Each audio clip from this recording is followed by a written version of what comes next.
नमस्कार, संवाद 365 में आप सभी का स्वागत है। आपके साथ मैं रेनू प्रीति।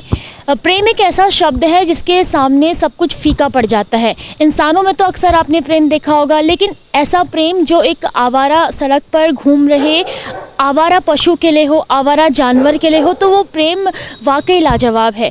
एक मेरे गेट आप देख रहे होंगे मेरे पीछे, इसके सामने ठीक मैं खड़ी हूँ। ये गेट है एनिमल शेल्टर का, जहाँ पर आपको ऐसे जानवर मिलेंगे जो सड़कों पर छोड़ दिए जाते हैं किसी बीमारी के कारण। उनका कोई देख रेख नहीं करता, या कोई बड़े घर से जो बड़े घर में जानवर पल रहा है और उसे आवारा छोड़ दिया जाता है क्योंकि वो एक बीमारी से ग्रसित होता है और उसकी देख रेख उसका मालिक नहीं करना चाहता। लेकिन ये एनिमल शेल्टर जहाँ पर हम आए हैं, यहाँ पर उस प्रेम का बखूबी बखान हम आपको बताएंगे, क्योंकि यहाँ पर उन्हीं जानवरों की देख रेख की जा रही है, उन्हीं डॉग्स की देख रेख की जा रही है, उन्हीं डॉग्स को पाला जा रहा है और उन्हें एक नया जीवन दिया जा रहा है। आइए अंदर चलते हैं और मिलते हैं उन जानवरों से और उन जानवरों की देख रेख कर रहे उनके केयर टेकर से।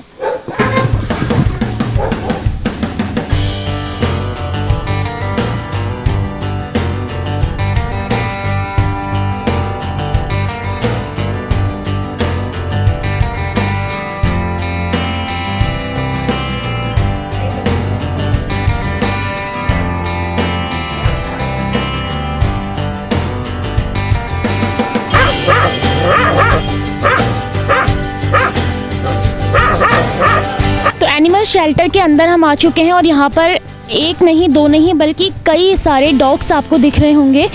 ये आवारा डॉग्स हैं जिन्हें सड़कों पर छोड़ दिया जाता है। किसी बीमारी से ग्रसित थे, या इन्हें चोट लग गई थी, या एक्सीडेंट इनका हो गया था, इनकी देख रेख करने वाला कोई नहीं था। ऐसे में ये एनिमल शेल्टर इनके लिए वरदान साबित हुआ है। ये यहाँ पर आए, यहाँ पर रह रहे हैं, इन्हें दवाइयाँ मिल रही हैं, खाना मिल रहा है और आज एक नया जीवन इन्हें मिला हुआ है और बेहतरीन ज़िंदगी हम बोल सकते हैं ये इन्हें यहाँ पे दी गई है। इसमें आप तो अभी तक हमने आपको डॉग्स दिखाए, लेकिन अब हम आपको उनसे मिलाने जाएंगे, क्योंकि मैंने शुरू में आपको बताया था ना कि ऐसा प्रेम जो इन जानवरों के लिए दिख रहा हो, आवारा जानवर के लिए दिख रहा हो, तो वो प्रेम यहाँ पे बखूबी दिखाती हैं गरिमा। गरिमा आपका नाम है, बहुत बहुत स्वागत है गरिमा आपका संवाद 365 में। आपने हाथ में भी छोटा सा प्यारा पपी पकड़ा हुआ है और मैं आपसे जानना चाहूँगी कि सबसे पहले ये आइडिया जानवरों को देख रेख करने का कैसे आया? एक्चुअली आइडिया तो क्या, बट बचपन से ही मैं एनिमल लवर थी एंड मुझे मतलब काफ़ी प्यार था, सिर्फ डॉग से नहीं बट सारे जानवरों से, गाय हो, कुत्ता हो, बिल्ली हो या कोई भी जानवर हो। बिकॉज़ हम लोग तो अपना लालन पालन सब कर लेते हैं। हम जब पैदा होते हैं तो हमारे मम्मी पापा हमें वो फैसिलिटीज़ दे देते हैं जो मतलब एक सर्वाइवल के लिए चाहिए। बट जो ये बच्चे होते हैं तो इनका क्या रहता है कि लाइफ जब स्टार्ट होती है तब से ही चैलेंजिंग होती है। तो अब जब मैं थोड़ा बड़ी हुई, जब मुझे लगा कि दैट मैं खुद से कुछ कर सकती हूँ, तो तब मैंने धीरे धीरे इनका थोड़ा सा इनके साथ टाइम स्पेंड करना शुरू करा।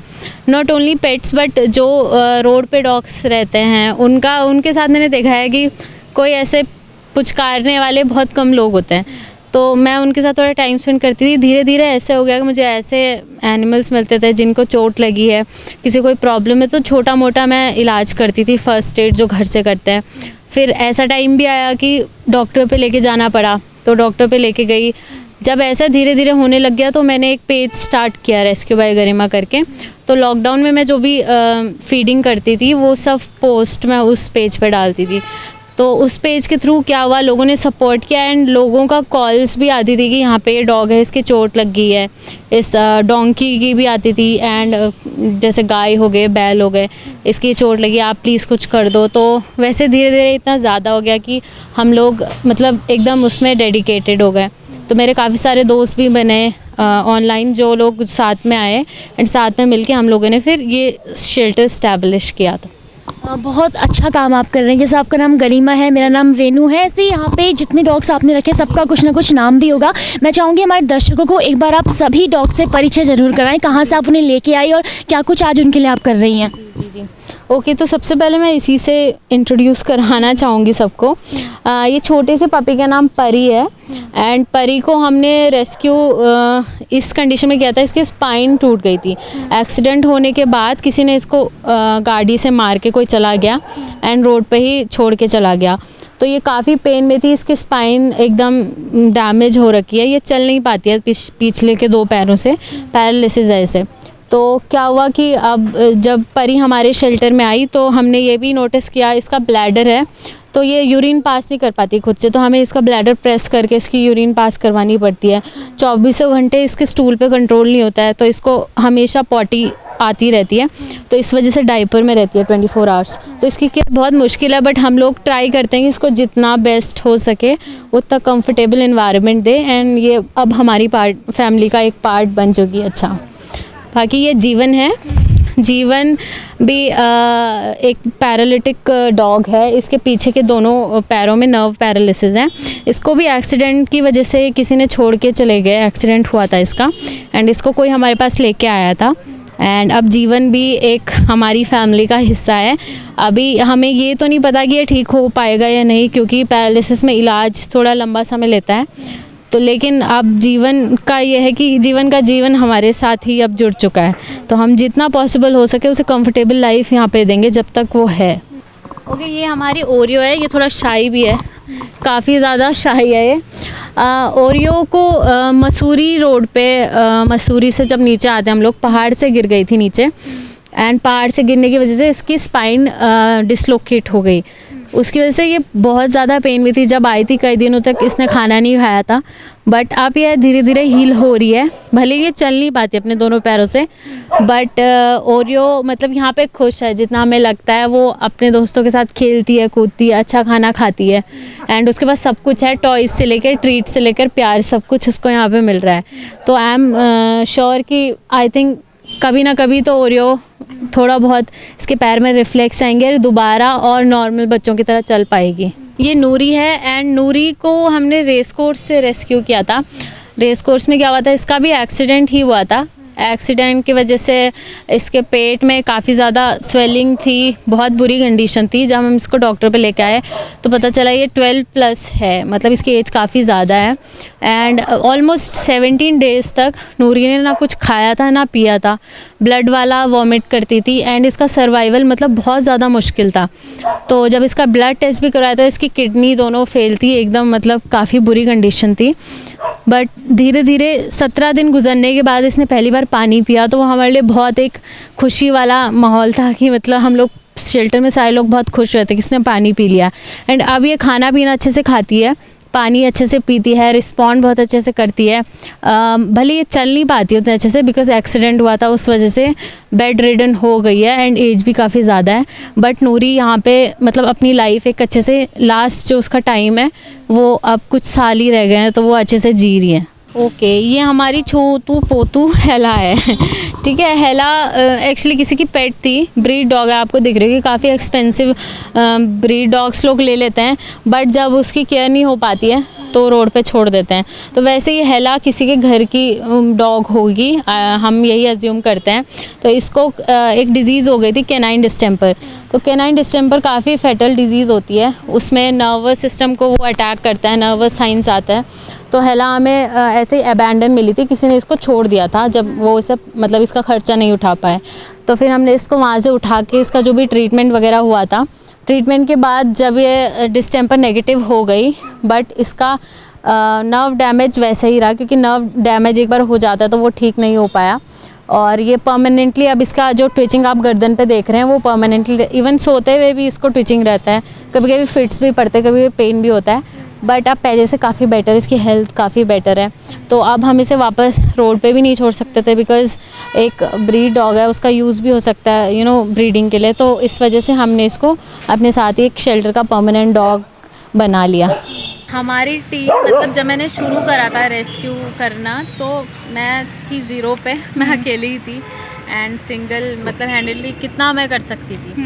बट आप मानेंगे नहीं, मुझे सोशल मीडिया के थ्रू ऐसे दोस्त मिले कि उन लोगों ने आज ये शेल्टर जो यहाँ पे खड़ा है, इसका रीज़न वही लोग हैं। मैं आपको इंट्रोड्यूस कराना चाहूँगी अंकित से एंड समर से।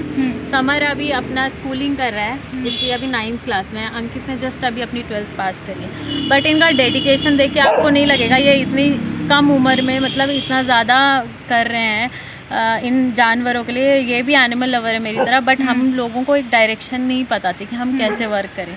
तो हम मतलब तीनों एक साथ आए एंड हम लोगों ने मतलब यहाँ पे ये शेल्टर बनाया। हम लोगों को एक मकसद मिला कि हम कैसे इनकी हेल्प, बिकॉज हेल्प सब करना चाहते हैं बट हम लोगों के पास एक गाइडेंस नहीं रहती है। हम तीनों ने मिलके एक पाथ चूज़ किया एंड तब जाके ये शेल्टर हमारा ओपन हुआ है। क्या कहोगे? मैं क्या कह सकता हूँ, गरिमा से मैं जुड़ा, ये सब मैं कर रहा हूँ डॉग्स वगैरह के लिए। बहुत अच्छा फील होता है इनके लिए कुछ करना अंदर से। और इतने टाइम हो गए मेरे को गरिमा के साथ रहते हुए कि अब मैं इनको बहन मानता हूँ अपना। और ये समर रेस को मैं छोटा भाई मानता हूँ। काफ़ी टाइम हो गया हम साथ में रेस्क्यूज़ करते हैं, कभी कभी रात को भी जाते हैं, रात को वेट विजिट भी करवानी इमरजेंसी में पड़ जाती है। ये हमने बीच में, मैंने भी अपना एक पेज बनाया था इंस्टा पे, मतलब लॉकडाउन में ही जब मैं फ्री था, तो उसके बाद मेरे को मतलब दीदी का पेज पता चला। तो उसके बाद मतलब मोटिव हमारा सेम ही था कि मतलब हमें डॉग्स को वो करना है। तो उसके बाद मैं दीदी के थ्रू मिला, उसके बाद फिर दीदी के साथ ही करना। अच्छा, आगे कब तक यही हमेशा करना है जानवरों के लिए काम? हाँ, हमेशा मतलब करना है। चलो ठीक। चिट्टी है। चिट्टी ना हमारे पास ट्यूमर की वजह से आया था। इसका एक तो प्राइवेट एरियाज़ में भी ट्यूमर था एंड माउथ में भी ट्यूमर था। तो इसका पूरा ट्रीटमेंट चला, कीमो चला एंड प्राइवेट जो पार्ट्स में इसका ट्यूमर था वो तो ठीक हो गया, बट माउथ वाला ट्यूमर वो थोड़ा कम रिड्यूस हुआ, क्योंकि माउथ वाला ट्यूमर थोड़ा सा मुश्किल हो रही थी इसको रिड्यूस करने में।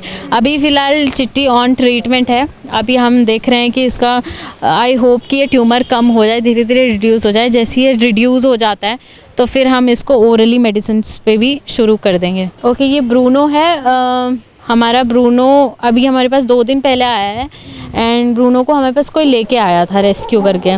इसके प्राइवेट एरिया में बहुत बड़ा ट्यूमर है जो फट चुका है। अभी आपको विजिबल नहीं होगा इसमें, लेकिन काफ़ी बुरी कंडीशन में मतलब मिला था ब्रूनो हमको एंड इसका काफ़ी पस भी बन रहा है, जिसकी वजह से खाना पीना कुछ भी नहीं खा रहा है एंड ये अभी ड्रिप में। जैसे ही खाना शुरू करता है ब्रूनो मेडिसिन के बाद, फिर हम ब्रूनो का कीमोथेरेपी स्टार्ट करेंगे। कीमोथेरेपी के बाद इसका ट्यूमर थोड़ा रिड्यूस होगा। तो इतने सारे डॉग्स का परिचय गरिमा ने हमें कराया। कितने सारे डॉग्स वो लेके आई, किस अवस्था में वो लेकर आई, और आज जब उन्हें इलाज मिल रहा है, दवाइयाँ मिल रही हैं, तो काफ़ी हद तक वो ठीक भी हो रहे हैं। गरिमा, लगभग 1.5 साल से आप ये काम कर रहे हो। हालांकि शौक़ आपने बचपन से बताया कि आप डॉग्स लवर रही हैं, और हमें बहुत अच्छा लगता है क्योंकि लोग क्या है ना कि महंगे कुत्ते ला के घर पर रखते हैं। आप क्या है, सड़क के कुत्ते ला के घर पर रख रही हैं, तो उनको एक जीवन दे रही हैं। लेकिन मैं पूछना चाहूँगी, क्या परेशानियाँ आती हैं जब आप डॉग्स को लाते हो? क्या क्या परेशानियों का सामना करना पड़ता है? काफ़ी परेशानियाँ होती है। एक्चुअली आप बिलीव नहीं करेंगे बट हम लोग स्कूटी में लेके आते हैं इनको। इतना बड़े साइज़ का डॉग, जब उसके ट्यूमर हो, किसी का पेट फटा हुआ रहता है, किसी का बहुत बुरी कंडीशन, ब्लीडिंग हो रही होती है, हम लोग उसको अपनी गोद में उठा के एक 2 व्हीलर पे लेके आते हैं। सबसे पहली परेशानी तो हमें वहीं पे ही हो जाती है दैट हम लोगों पर ऐसा कोई साधन नहीं है कि 4 व्हीलर हम उनको किसी कार में या किसी ऑटो में लेके आ जाएं, तो हम स्कूटी में लेके आते हैं। फिर उनका जब ट्रीटमेंट चलता है लंबा, तो हमें फाइनेंशियली हमें नहीं पता होता है कि हम कैसे इसको पे करेंगे, हम कर भी पाएंगे या नहीं कर पाएंगे, इतना हमें मिलेगा सपोर्ट लोगों से या नहीं मिलेगा। तो वो एक स्टार्टिंग में ही चैलेंज होता है, बट फिर भी बिकॉज़ एक लाइफ उसमें निर्भर रहती है, तो हम लोगों को वो स्टेप लेना पड़ता है वहाँ पे एंड हम फाइनली मतलब कंटिन्यू करते हैं एंड लोगों की सपोर्ट की वजह से हम कंटिन्यू कर भी पाते हैं ये चीज़। बिकॉज़ हम लोग अकेले कोई कुछ भी नहीं कर पाता है, सारे लोग मिलके जब हेल्प करते हैं। इनफैक्ट मेरे पेरेंट्स खुद बहुत मेरी हेल्प करते हैं इस चीज़ में। यहाँ आके इनफैक्ट सफाई वाला काम तक मेरे पापा ने किया है यहाँ पे। तो आई एम रियली प्राउड कि मेरे पास बहुत अच्छे फ्रेंड्स हैं, बहुत अच्छी टीम है, मेरे पेरेंट्स काफ़ी सपोर्टिव हैं एंड बहुत अच्छी फैमिली है एक सोशल मीडिया पे, जो मुझे हर तरीके से सपोर्ट करने के लिए हमेशा आगे आते हैं। तो अभी तक गरिमा से हमने बातचीत की, अब हम उनके पेरेंट्स से बातचीत करेंगे। सर, पहले तो आपका बहुत बहुत स्वागत। मैं आपसे आपका परिचय जानना चाहूँगी। जी मैम, मेरा नाम गजेंद्र न्योली है मैम जी, और हम लोग यहीं देहरादून से हैं। पिछले पैंडमिक से जब से कोविड-19 आया है, तो बच्चों ने स्टार्ट किया था। एनिमल लवर तो बचपन से थे, किसी भी जानवर को देखते थे, चाहे वो गाय हो, डॉग्स हो, कोई भी जानवर हो, ऐसा उसके प्रति इनकी सहानुभूति रहती थी कि इनका कोई केयर टेकर नहीं है, कोई भी इनको जो है कैसे जानवर सरवाइव करेंगे। और कोविड में तो इतनी कंडीशन ख़राब हो गई थी कि सारी शॉप्स और सारा मार्केट सब कुछ बिल्कुल बंद था।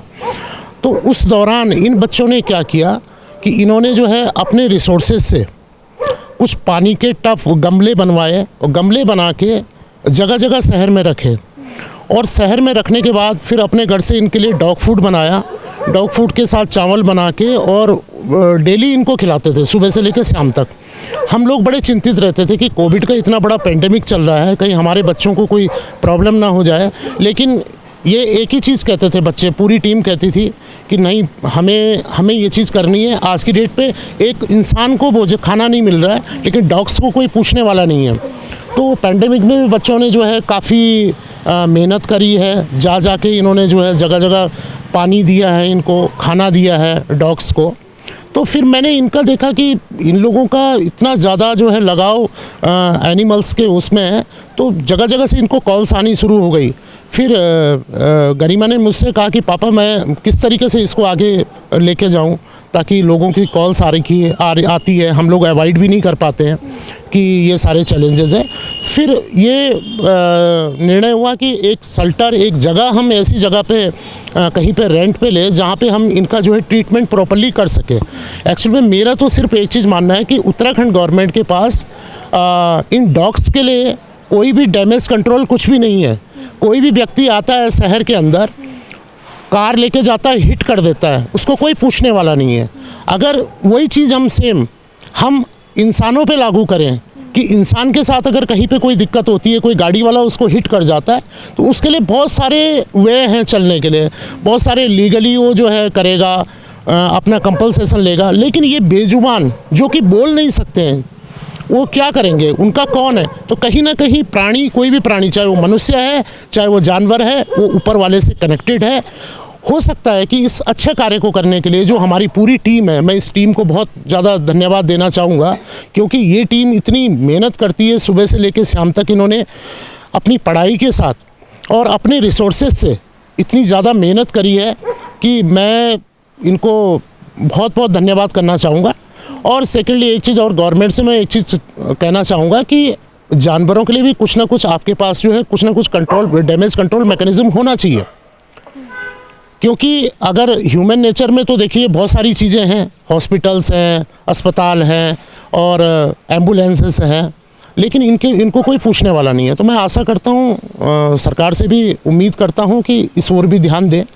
और एक anti pollution army charitable trust जो इनका ट्रस्ट है, उसका एक ही मोटिव है कि अगर कहीं पे कोई जानवर कहीं पे डैमेज हो जाता है, कोई गाड़ी उसे हिट कर देती है, बीमारी से वो मर जाता है, तो कहीं ना कहीं पॉल्यूशन भी हमारा जो है इफेक्ट हो रहा है। तो एटलीस्ट इन्वायरमेंट पे भी हमें ध्यान देना चाहिए और इनके लिए भी एक डैमेज कंट्रोल पॉलिसी बननी चाहिए। ये कोविड हुआ था तो बेटी ये मतलब औरों को तो खाना मिल रहा है, इंसानों को लोग पूछ रहे हैं। कई सारे लोगों ने, मतलब सरकार ने भी सपोर्ट किया, कमा नहीं सकते थे इनको घरों में खाना दो, सरकार पैसा दिया। लेकिन इनको होटल बंद हो गए, किसी ने मतलब घर में भी बहुत से लोग ऐसे होते हैं कि जो निर्दयी होते हैं वो घर में भी भगा देते हैं जानवरों को।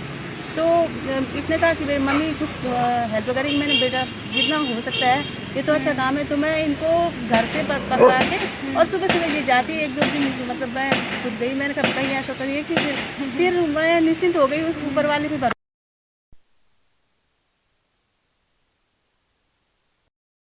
अच्छे काम का अच्छा ही नतीजा होता है, तो मैंने मना नहीं किया। मैंने कहा कि ठीक है बेटे आप करो सपोर्ट। डर तो लगता था मन में कि कोविड ना हो जाए बेटे आप, लेकिन ऊपर वाले की इतनी कृपा है कि वो अच्छे का अच्छा ही मिलता है। तो मुझे ये लगता है कि और मेरी बेटी अच्छा करे तो बस। और सरकार से ये चाहती हूँ कि जैसे एंटी पॉल्यूशन का करते हैं ये, और ये उसका करते हैं रेस्क्यू का, तो इसके इनको बच्चों को क्या होता है कि जैसे ये उसमें लाती है, स्कूटी में लाती है, तो कुछ इनको ऐसी सपोर्ट अगर मिल जाए कि एक वैन हो, वैन के साथ भाई अब ये रेस्क्यू करने खुद जाते हैं सुबह से शाम तक, और अपने इनके कपड़े देखो सुबह से, कभी चोट, परसों डॉग ने इसको काट दिया था, तो ये सारी प्रॉब्लम इनको आती है। तो थोड़ा हल्का सा लोग तो करते हैं सपोर्ट, लेकिन सरकार अगर चाहे तो इनको कुछ ऐसा कर सकती है कि मतलब सपोर्ट कर सकती है फाइनेंशियली। अच्छा, आप ये कहानी आप मुझे बता रही थी नानी वाली, मैं चाहूँगी दर्शकों को बताएं आप। तो जब ये मेरी बेटी होने को थी, मेरे पेट में थी, तो उस समय उत्तरकाशी में कुत्तों की नानी करके थी। अच्छा। वो मरी थी। मैंने सुना था, हम मदन की टिहरी के हैं वैसे, तो हम घूमते थे तो शाम को बातें, हम टहलने जा रहे थे, कई सारी महिलाएं, तो बोली कुत्तों की नानी मर गई। तो उस समय अखबार में आया था वल। अच्छा। गाँव में तो मैं अखबार तो पढ़ा नहीं, लेकिन सुनी सुनाई बात है कि वो सारे जब वो मरी थी बुढ़िया, बेचारी तो कुत्तों की नानी करके उन्हें सारे कुत्ते उत्तरकाशी जब घाट में उन्हें ले गए ना, तो वो कुत्ते सारे वहाँ रोए थे। तो मैं कहती हूँ कहीं मेरी बेटी बहन का उसका ही मतलब जो कुत्तों की नानी मरी थी उनका ही इसको प्राण तो नहीं पड़ गया। हाँ।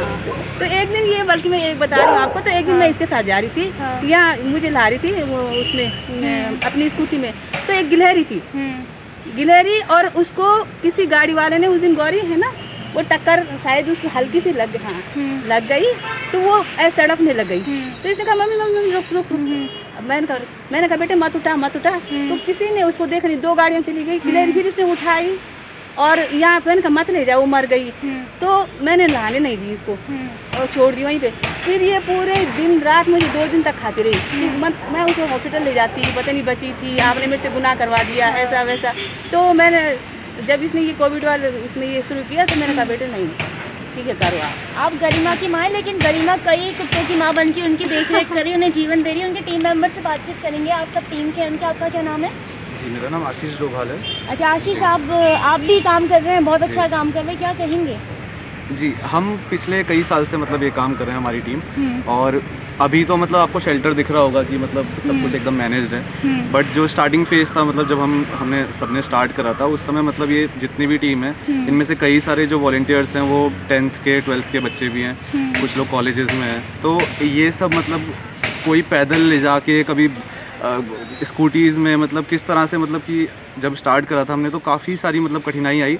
और हमें मतलब स्टार्टिंग में जैसे कहीं पे शेड होता था रोड के किनारे, वहाँ पे मतलब हमें ट्रीट करना पड़ता था किसी डॉग को, जैसे एक हफ्ते, और अलग अलग स्पॉट्स में जाना पड़ता था मतलब पूरे उसमें।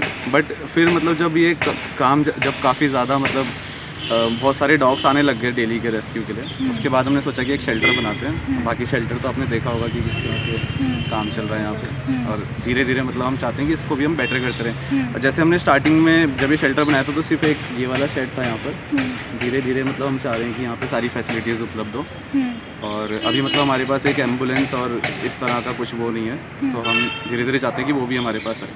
मतलब गवर्नमेंट आपका हेल्प करे इस नेक काम को करने के लिए। गरिमा, आपने बताया था कि आपका एक NGO भी है, आप एनवायरमेंट के लिए भी काम कर रहे हैं, उसके बारे में थोड़ा जानकारी। हमारे ट्रस्ट का नाम basically anti pollution army charitable trust है। एंटी पॉल्यूशन से हमारा मेन मकसद यही रहता है, pollution in environment. And environment के पॉल्यूटेंट सिर्फ वही चीज़ें नहीं होती है, मतलब हम उसके ऊपर भी काम करते हैं। हर तरीके से हम चाहते हैं कि इकोसिस्टम में जो जानवर हैं वो भी स्वस्थ रहें, और एक जगह जो आती है हमारे पेड़ पौधों की। अब हम इंसान सांस जिस चीज़ में ले रहे हैं, आपको पता है कि कोविड के दौरान ऑक्सीजन कितनी महंगी बिकी। अगर आप सोचिए कि हमें रोज़मर्रा की ज़िंदगी में उसी ऑक्सीजन के लिए पे करना पड़े जो हमें फ्री ऑफ कॉस्ट दे रहे हैं ये पेड़ पौधे, तो कितना मतलब हम सर्वाइव नहीं कर पाएंगे। हमारा सर्वाइवल मुश्किल ही नहीं, नामुमकिन है बिल्कुल ही। तो अभी ये है कि हम लोग एनिमल्स तो एक पार्ट है इसका, हम लोग इन्वायरमेंट पे भी ज़्यादा फोकस करना चाह रहे हैं। इन्वायरमेंट पे हमें बिल्कुल भी सपोर्ट नहीं मिलता है। मैं लोगों से ये रिक्वेस्ट करना चाहूँगी, जिस तरीके से जानवर हैं, जानवर तो आप सामने देख रहे हैं, सांस ले रहे हैं आपके सामने, तो वहाँ पे हमें सपोर्ट मिल जाता है। बट इन्वायरमेंट हमारे फ्यूचर के लिए अगर अभी हमने नहीं संभला, तो आई थिंक 2050 तक जब हमारी आगे की जनरेशन आएगी, ना तो हमारे लिए पानी बचेगा, ना हवा बचेगी, एंड ना ही ये पेड़ पौधे बचेंगे। तो इस चीज़ पे हम अभी काम कर रहे हैं। हम ट्राई करते हैं कि हर वीक जाके हम लोग क्लीनिंग ड्राइव करें। लोग टूरिस्ट आते हैं, अपना कूड़ा कचरा, plastic, single use plastic use करके फेंक देते हैं, तो हम लोग वो क्लीन करते हैं। बेसिकली मकसद ये नहीं कि हम क्लीन कर रहे हैं किसी का फेंका हुआ, मकसद ये है कि हम क्लीन करके दिखाना चाहते हैं कि अगर आप ये चीज़ करोगे तो ये गलत है, और अगली बार से कोई वो चीज़ रिपीट ना करे। तो इसलिए एक अवेयरनेस क्लीनिंग ड्राइव हमारी होती है। साथ ही साथ प्लांट्स लगाना, हम कोशिश करते हैं कि हम हर महीने कुछ ना कुछ प्लांट्स लगाएं। एक टारगेट हम लोगों ने सेट करा था, बट हमें इतना सपोर्ट नहीं मिला उस चीज़ के लिए, ना ही वॉलंटियर मिले, ना ही फाइनेंशियल हेल्प मिली। तो अभी हमारी प्लांटेशन ड्राइव बीच में रुक गई थी इसी वजह से, lack of volunteer, lack of financial help. तो उसकी वजह से हमारा इतना नहीं हो पाया। बट हम चाहते हैं हम कंटिन्यू रखें, हम मंथ में या ईयर का एक टारगेट बनाएं, जितने ज़्यादा हो सके पेड़ लगाएं, एंड जितने ज़्यादा हो सके अवेयरनेस लोगों में फैलाएं कि आप आते हैं, अपना एंजॉय करते हैं। क्योंकि उत्तराखंड एंड मसूरी, देहरादून, यहाँ सब हिल स्टेशन एक तरीके का है, लोग आते हैं काफ़ी दूर दूर से। तो गंदगी ना फैलाएं बस यहाँ पे, क्योंकि वही चीज़, वही गंदगी फिर जानवरों में भी जाती है। गाय वही प्लास्टिक खाती है। तो हमारा दोनों पे ही फोकस है कि एनिमल्स भी स्वस्थ रहें, इन्वायरमेंट मेंटेन रहे ताकि हम लोग स्वस्थ रहें वहाँ पे। एनवायरमेंट और एनिमल्स दोनों स्वस्थ रहें। लास्ट में भी कई दर्शक आपको देख रहे हैं, स्टोरी आपकी दर्शकों तक जा रही है, तो वो आपकी मदद कैसे करें, कैसे आप तक पहुँचे, और क्या कुछ आप चाहती हैं कि सरकार आप तक मदद पहुँचाए, वो मैं कहूँगी आप अपील कर सकती हैं। हमारी अपील यही है कि इस समय आप हम तक पहुंचने के लिए आप हमारे शेल्टर आ सकते हैं। हमारा एड्रेस गौरन रोड के पास हमारा शेल्टर है। आप हम लोगों को सोशल मीडिया इंस्टाग्राम पे फॉलो कर सकते हैं, रेस्क्यू बाय गरिमा करके, एंटी पोल्यूशन आर्मी करके हमारा 2 पेजेस हैं।